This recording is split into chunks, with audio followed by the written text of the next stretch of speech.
The Force Commander, Multinational Joint Task Force (MNJTF), Major General Abdul Khalifa Ibrahim said the force is better organized now as a fighting force and committed to achieving its mandate of restoring peace to the Lake Chad region.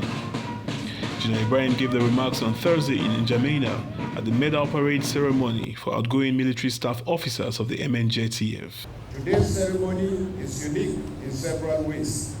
Firstly, it commemorates 7 years since the Multinational Joint Task Force was operationalized and reorganized in July 2015 in this historic city of N'Djamena in Chad, with specific mandate to combat terrorism and insurgency in the Lake Chad region. It also affords the opportunity to appreciate and honor personnel of the Multinational Joint Task Force for their consistent doggedness and sacrifice in combating terrorism in the region.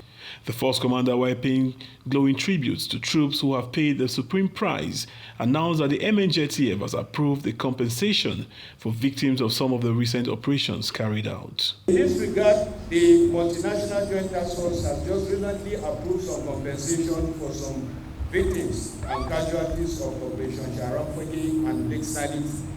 I remain proud of the efforts of the Multinational Joint Task Force, and I assure you we will continue to remain on course towards the attainment of our mandates. The force is better organized as a fighting force with improved intelligence gathering and sharing, with the ultimate aim of taking the fight to terrorists in a joint environment using multidimensional approaches. Cooperation between the Joint Task Force and national operation is much better now, as the presence of the theater commander Operation Hatinkai addresses that. I therefore urge all Boko Haram and Islamic State West African province fighters to embrace the path of peace, to drop their arms and to surrender, because they are on the losing side. In his remarks, the Borno State Governor, Professor Babagana Zulum, who was also the special guest of honor, applauded the MNJTF for its job at restoring peace in the region.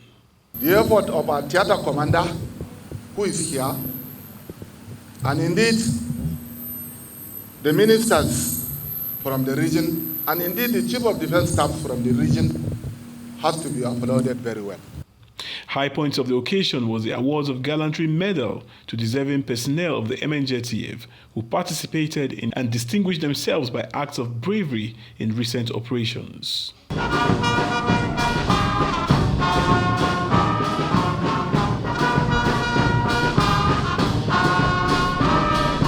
means a lot to me. First of all, it's like an example, like a mentorship to others, to show the world that you can actually be courageous. Though the authority might not be watching, do your best, lead your men, guarantee them success, and leave the rest for God. It's a privilege to have been awarded such gallantry medal. Thank you. A total of 12 officers and men drawn from the 4 sectors of the MNJTF were recognized. This colourful ceremony we just witnessed today is in recognition of the sacrifices and bravery of soldiers of the Multinational Joint Task Force. From the headquarters, Multinational Joint Task Force in N'Djamena, Chad, this is Lawrence Audu reporting for Montage Africa.